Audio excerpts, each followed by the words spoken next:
Good evening, this is HorseRacingNation.com handicapper Jared Horak with your video feature race of the week. This week's feature race for Saturday, August 27th is going to be the 12th race from Saratoga, the Grade 1 Travers. 3-year-olds are going to be traveling 10 furlongs on the main track. But let's meet the contenders. Probably your first major contender in here is going to be Ruler on Ice. He's breaking from post 4 in this 10-horse field.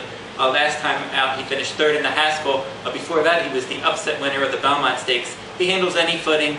He can run all day. He's very consistent.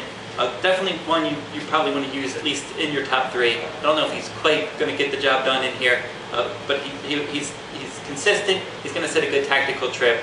He's worth using in the exotics. Raison d'Etat, a live long shot in here. That's going to be my top choice. I like the fact that this horse is lightly raced. He's got an outstanding pedigree. He's by AT Indy. AT Indy at a Sight Seek. Judd Mott Farms owns this one. Trainer Bill Mott. With those 4 lifetime starts, lost his first 2 starts. Then he broke his maiden big at Belmont Park. Then last time in the Curlin Stakes, got no pace help. The pace was very slow. Todd Pledger had the pace setter, turbo compressor. That one went wire to wire. Raison d'Etat stalked wide. He made a nice run, nice sustained run from around the far turn all the way to the finish. He was clearly second best.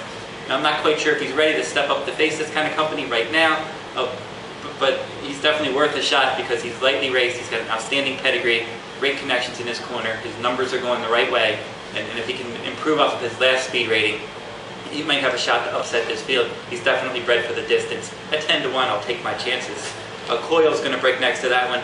This one won the Haskell Stakes last time out for trainer Bob Baffert.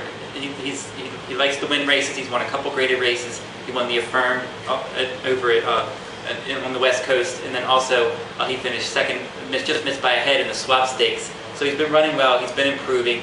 He came from well off the pace in the Haskell. His other races he was up on the pace. He's got that good early pressing versatility.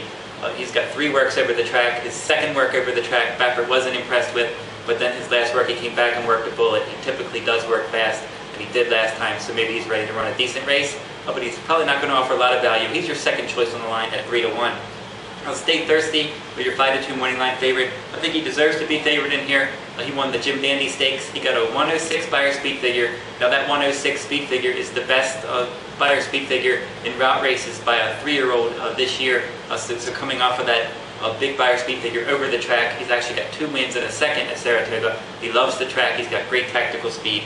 He's coming out of the best race, or at least he ran fastest last time. But if he runs back to that race, he's obviously going to be tough to beat. And then breaking from the outside post is going to be Shackleford, your Preakness winner. Last time out, he finished second in the Haskell behind Coil.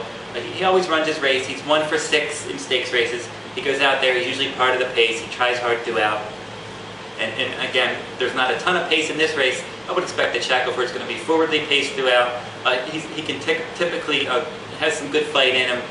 He reminds me a little bit of First Dude from last year, who hit the board in a lot of these races. I wasn't able to win, but Shackleford did come through with the win in the Preakness. And with that pace scenario, he's going to be in the hunt throughout. I've never been a big fan, but if you like him, he should set a good trip. And this is how I suggest playing this race. We're going to make a $20 win bet on Raison d'Etat. We're going to play a $10 exacta box with Raison d'Etat and Stay Thirsty. And that'll wrap up this week's video race of the week. This is HorseRacingNation.com handicapper Jared Horak. Good luck at the races.